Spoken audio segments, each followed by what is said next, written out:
What's up, YouTube? You're Inside the Edge, and I'm back with another video. Thank you guys for tuning in. I'm just going to jump right into it. Today, we're going to talk about D'Angelo Russell, his impact on the Lakers. What is his future looking like?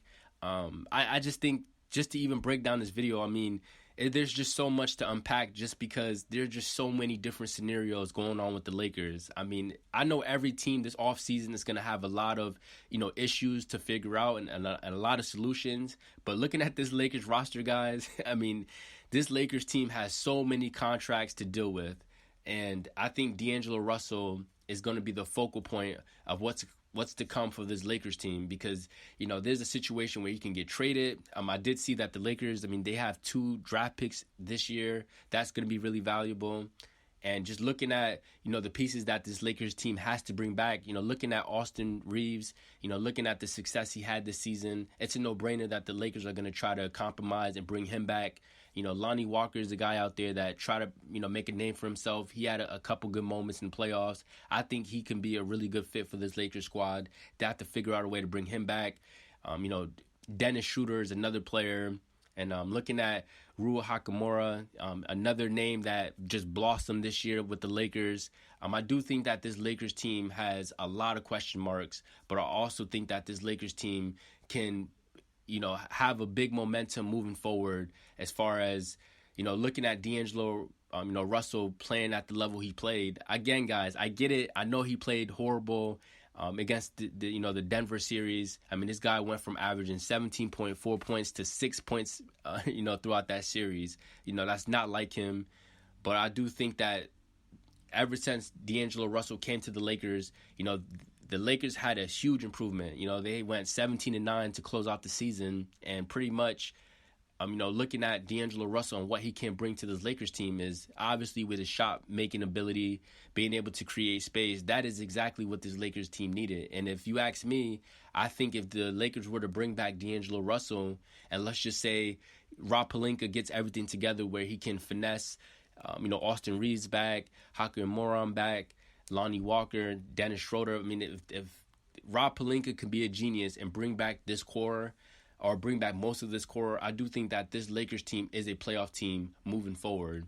I do know that Rob Pelinka is going to do everything he can to just squeeze one more championship out of LeBron, just because, LeBron, I think he's going to play out his final year with the Lakers, and I just think he's going to go off to wherever Bronny goes drafted. That's LeBron's dream. That's his dream, and I think he's going to stick with that dream to make it possible.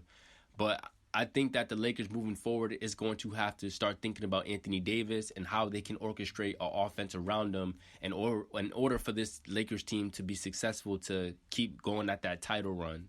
But D'Angelo Russell, I did see that he is, he can get an extension up to $61.5 million for 2 years. But I did see reports saying that the Lakers declined that. So looking at that extension, guys, D'Angelo Russell, I do think he should get an extension with the Lakers, but I don't think it should be at $61.5 million. I think something is going to have to give for, as far as, compromising that number to at least chop that in half, guys. At least $40 million, something to that extent, because it will save this Lakers team a lot of money. And as much as people are talking about, Kyrie Irving coming to the Lakers, it's like, guys, Kyrie, he's going to want $45 to $50 million per year. And again, if the Lakers are willing to pay him that, plus what LeBron's contract is and AD, that's like roughly around $120 million just to only pay 3 players.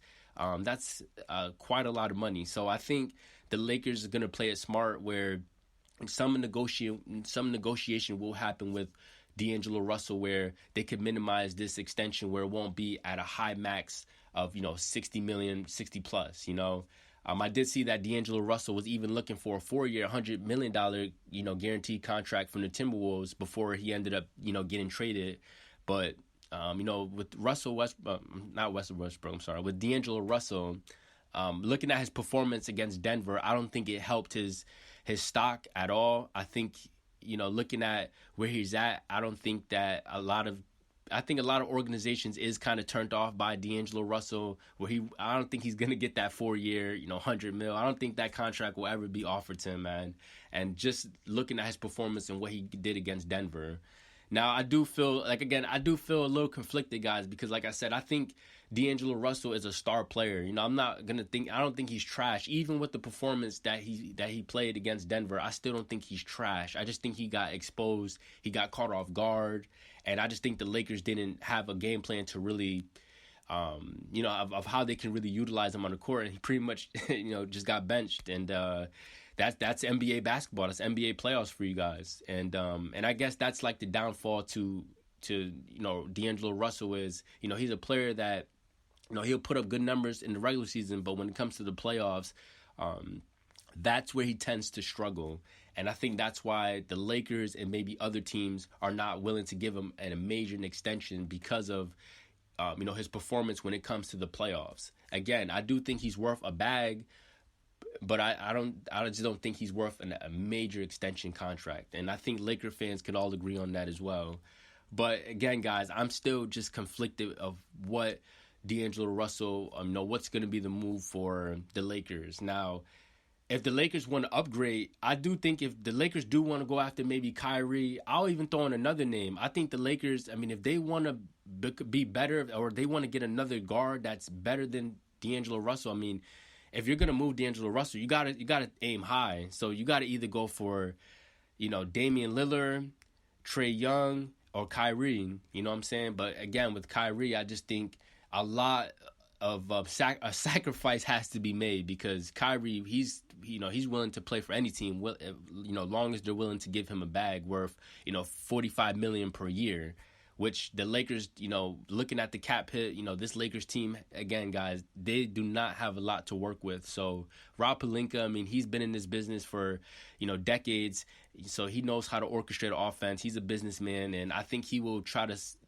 do his best to bring back, Austin Reaves, all these guys, Lonnie Walker, but I think it's going to be a tough task. And guys, I don't want to make this video too long, but I want to hear what you guys think about D'Angelo Russell, because again, guys, I'm conflicted. This is just based off of my opinion.